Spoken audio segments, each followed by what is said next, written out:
اور دیکھو ہم تمہیں آزمائیں گے، وَلَنَبْلُوَنَّكُمْ، ہم لازماً آزمائیں گے تمہیں، بِشَيْءٍ مِّنَ الْخَوْفِ، خوف کی کیفیت طاری کر کے، والجوع، بھوک، فقر اور فاقہ، وَنَقْصٍ مِّنَ الْأَمْوَالِ، مالی نقصان، والانفس، جانی نقصان، والثمرات، اور ثمرات، پھلوں اور میووں کا نقصان۔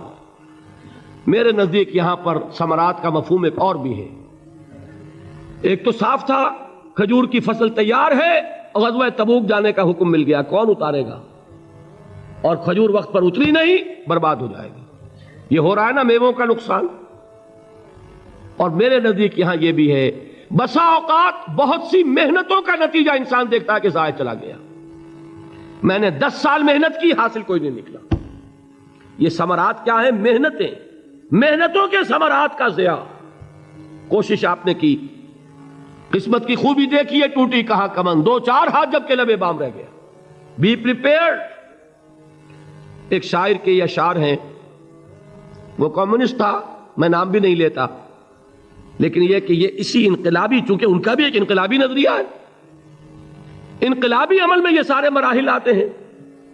کوئی سیٹ بیک آیا، فرض کیجئے کوئی ناکامی ہو گئی، تو اپنے ساتھیوں کو دل بندھانے کے لیے یہ فصل امیدوں کی ہمدم اس بار بھی غارت جائے گی، سب محنت صبح و شاموں کی اب کے بھی اکارت جائے گی۔ میرے نزدیک یہ ثمرات کا جو لفظ یہاں آیا ہے، وَنَقْصٍ مِّنَ الْأَمْوَالِ وَالْأَنفُسِ وَالثَّمَرَاتِ، سب محنت صبح و شاموں کی اب کے بھی اکارت جائے گی۔ دھرتی کے کونوں کھدروں میں پھر اپنے لہو کی کھاد بھرو، پھر مٹی سینچو اشکوں سے، پھر اگلی رت کی فکر کرو، پھر اگلی رت کی فکر کرو، جب پھر ایک بار اجڑنا ہے۔ ایک فصل پکی تو بھر پایا، تب تک تو یہی کچھ کرنا ہے۔ ایک مقصد ہے سامنے، انقلاب برپا کرنا ہے۔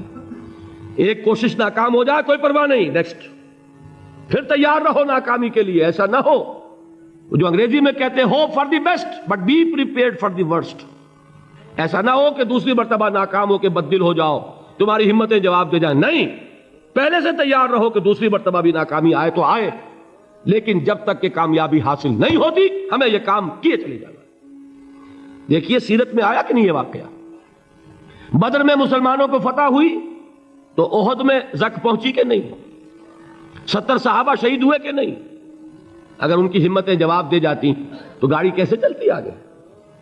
تو فرمایا وَلَنَبْلُوَنَّكُمْ بِشَيْءٍ مِّنَ الْخَوْفِ وَالْجُوعِ وَنَقْصٍ مِّنَ الْأَمْوَالِ وَالْأَنفُسِ وَالثَّمَرَاتِ، ہم تمہیں لازماً آزمائیں گے، خوف کی کیفیت سے، فقر و فاقے کی کیفیت سے، بھوک سے، جان کے نقصان سے، مال کے نقصان سے، محنتوں کے حاصل کے ضائع ہو جانے سے۔ وَبَشِّرِ الصَّابِرِينَ، اور اے نبی بشارت دیجئے صبر کرنے والوں کو۔ الَّذِينَ إِذَا أَصَابَتْهُمْ مُصِيبَةٌ، وہ کہ جب ان پر کوئی تکلیف آئے، کوئی مصیبت آئے، کوئی آزمائش آئے، قَالُوا إِنَّا لِلَّهِ وَإِنَّا إِلَيْهِ رَاجِعُونَ، وہ یہ کہیں کہ ہم اللہ ہی کے ہیں، اللہ ہی کی طرف لوٹ جانا ہے۔ یہ وہی انداز ہے جو میں نے فارسی کا شعر سنایا تھا آپ کو کہ سر تسلیم خم ہے جو مزاج یار میں آئے۔ وہ ہمارا مولا ہے، ہمارا آقا ہے، اگر اسے یہی منظور ہے تو ہمیں بھی یہی منظور ہے۔ میں نے تسلیم و رضا کی بات کی تھی نا، آپ کو کچھ شعر سنائے تھے، ایک شعر اور سنیے، اور یہ کس کا ہے؟ محمد علی جوہر کا۔ ایک مرتبہ جیل گئے، ان کی ایک بیٹی جوان بیمار ہوئی، فوت ہو گئی، باہر چھوڑا انگریز نے، جاؤ بھائی دفن کر دو بیٹی کو۔ دوسری مرتبہ جیل گئے، دوسری جوان بیٹی اسی مرض میں مبتلا ہوئی۔ اب یہ جیل میں ہے، خبر پہنچی کہ دوسری بیٹی کے اوپر بھی اسی مرض کا حملہ ہوا ہے۔ ایک نظم لکھی ہے جس کا آخری شعر یہ ہے، تیری صحت ہمیں منظور ہے لیکن اس کو نہیں منظور تو پھر ہم کو بھی منظور نہیں۔ یہ ہے، جب تک یہ کیفیت نہ ہو اس میدان میں آدمی ثابت قدم نہیں رہ سکتا کہ میرے رب کو اگر یہ منظور ہے تو یہی مجھے منظور ہے، اور تیری صحت ہمیں چاہیے تو ضرور، لیکن ہمارے رب کو منظور نہیں تو ہمیں بھی منظور ہے۔ راضی برضائے رب۔ وَبَشِّرِ الصَّابِرِينَ الَّذِينَ إِذَا أَصَابَتْهُمْ مُصِيبَةٌ قَالُوا إِنَّا لِلَّهِ وَإِنَّا إِلَيْهِ رَاجِعُونَ۔ نہ شود نصیب دشمن کے شود ہلاک تیغت، سر دوستہ سلامت کے تو خنجر آزمائی۔ اولئک علیہم صلوات من ربہم ورحمہ، یہی ہیں وہ لوگ جن پر ان کے رب کی طرف سے عنایتیں ہیں اور رحمتیں ہیں۔ وَأُولَٰئِكَ هُمُ الْمُهْتَدُونَ، اور یہی ہیں وہ لوگ جو کامیاب ہونے والے ہیں، ہدایت پانے والے، ہدایت یافتہ۔ اسی سورہ بقرہ میں ذرا آگے چل کر، یہ تو ہے 20واں رکوع، 19واں رکوع، 21ویں رکوع کی پہلی آیت ہے لَيْسَ الْبِرَّ أَن تُوَلُّوا وُجُوهَكُمْ قِبَلَ الْمَشْرِقِ وَالْمَغْرِبِ وَلَٰكِنَّ الْبِرَّ مَنْ آمَنَ بِاللَّهِ وَالْيَوْمِ الْآخِرِ وَالْمَلَائِكَةِ وَالْكِتَابِ وَالنَّبِيِّينَ وَآتَى الْمَالَ عَلَىٰ حُبِّهِ ذَوِي الْقُرْبَىٰ وَالْيَتَامَىٰ وَالْمَسَاكِينَ وَابْنَ السَّبِيلِ وَالسَّائِلِينَ وَفِي الرِّقَابِ وَأَقَامَ الصَّلَاةَ وَآتَى الزَّكَاةَ وَالْمُوفُونَ بِعَهْدِهِمْ إِذَا عَاهَدُوا وَالصَّابِرِينَ فِي الْبَأْسَاءِ وَالضَّرَّاءِ وَحِينَ الْبَأْسِ۔ اب یہ آیت جو ہے سورۃ العصر میں جو مضامین آئے تھے سارے اس میں موجود ہیں۔ وہاں ایمان کا لفظ آیا، یہاں 5 ایمانیات کی تفصیل آ گئی، اعمال کی تفصیل آئی، اور آخری بات وہاں کیا ہے وَتَوَاصَوْا بِالصَّبْرِ، اور یہاں کیا ہے وَالصَّابِرِينَ فِي الْبَأْسَاءِ وَالضَّرَّاءِ وَحِينَ الْبَأْسِ، اور صبر کرنے والے، اصل نیکی ان کی ہے جو صبر کریں، کس میں؟ جنگ کے وقت، ضرائے، بأسائے، بأسا کہتے ہیں فقر اور فاقہ، واحد آئے گا باس تو اس کے معنی جنگ، اور بأسا جمع میں آئے گا تو فاقہ، فقر، بھوک، اور ذرائے جسمانی تکلیف، ضرر، جسمانی تکلیفوں میں صبر کرنے والے، فقر اور فاقے میں صبر کرنے والے، اور جنگ کے وقت صبر کرنے والے۔ اولئک الذین صدقوا واولئک هم المتقون، یہ ہیں وہ لوگ جو صبر کرنے والے ہیں، یہ ہیں جو سچے ہیں، جو اپنے دعوے میں نیکی کے اور ایمان کے صادق ہیں، اور یہی وہ لوگ ہیں جو متقی ہیں۔ اگلی سورت ہے سورہ آل عمران، اس میں 2 لفظ آئے ہیں، آخری آیت یا ایھا الذین آمنوا اصبروا وصابروا ورابطوا واتقوا اللہ لعلکم تفلحون۔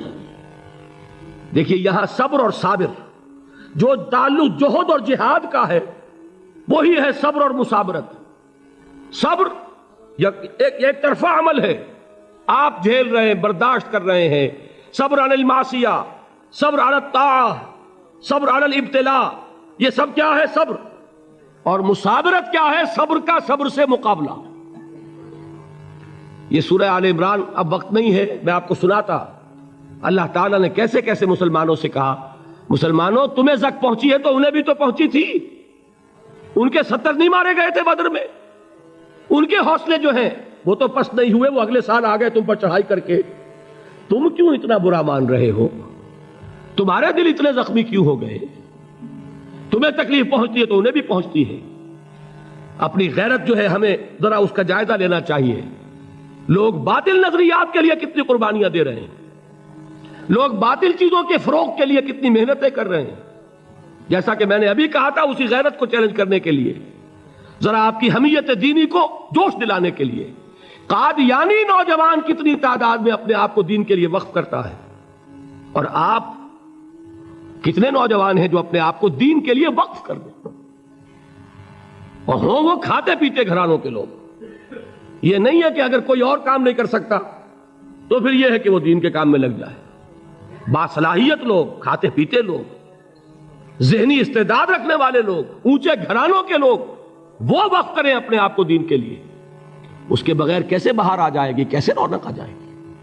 تو دنیا میں باطل نظریات والے جو ہیں، یہ بات کہی گئی ہے، مسلمانوں تم اگر توحید کے لیے لڑ رہے ہو، دیکھتے نہیں ابو جہل کو، اس نے گردن کٹوائی ہے شرک کے لیے، شرک کے لیے گردن کٹوائے، اور تم توحید کے لیے گردن کٹوانے کو تیار نہ ہو۔ اس نے گردن کٹوائی کہ نہیں کٹوائی؟ اور کس طرح کٹوائی ہے؟ چونکہ بڑا متکبر قسم کا، فرعون قسم کا شخص تھا، جب گردن کاٹنے لگے تو کہتا ہے ذرا نیچے سے کاٹنا، تاکہ جب تم نیزے کے اوپر چڑھاؤ میرے سر کو تو اونچا نظر آئے، معلوم ہو سردار کا سر ہے۔ وہ بدبخت مرتے ہوئے بھی جو اس کی کیفیت تھی نا، اس کو ذہن میں رکھیے۔ تو یہ اس لوگوں نے قربانیاں دی، جانیں دی، تو فرمایا اگر تم ان سے زیادہ قربانی نہیں دو گے، یہ جو نوٹ کر لیجئے اس کو، مجرد اگر حق کو غالب کرنا اللہ کے ذمے ہو تو آنے واحد میں غالب کر دے گا، تمہیں تکلیف ہی دینے کی ضرورت نہیں۔ سمجھ رہے؟ کیا اللہ کے مقابلے میں کوئی باطل کی طاقت ٹھہر سکتی ہے؟ یہ تمہارے ایمان کا امتحان ہے، یہ تمہارے خلوص کی آزمائش ہے، یہ تمہارے امتحان کا ثبوت درکار ہے کہ اللہ تعالیٰ دیکھنا چاہتا ہے تم اس کے لیے اپنی جانیں قربان کرنے کو تیار ہو کہ نہیں، تم اس کے لیے تن من دھن لگانے کو تیار ہو کہ نہیں۔ اور یہ جان لو کہ اگر کفار اور مشرکین اور ملحدین اور باطل نظریات والے وہ جو کچھ قربانیاں اپنے باطل نظریات کے لیے دے رہے ہیں ان سے زیادہ اگر تم نہیں دو گے تو حق غالب نہیں ہوگا۔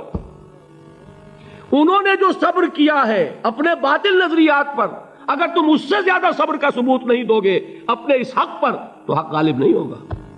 اس لیے فرمایا یا ایھا الذین آمنوا اصبروا وصابروا، نہ صرف یہ کہ صبر کرو بلکہ صبر میں اپنے دشمنوں سے آگے نکلو، ان کے صبر سے بڑھ کر صبر کرو۔ ورابطوا، مرابطہ کہتے ہیں چوکس رہنا، ہوشیار، پہرا دو، ایسا نہ ہو کہ دشمن جو ہے غفلت میں تمہارے اوپر کوئی حملہ جو ہے کر بیٹھے۔ واتقوا اللہ، اور اللہ کا تقوی اختیار کرو، لعلکم تفلحون، تاکہ تم فلاح پاؤ۔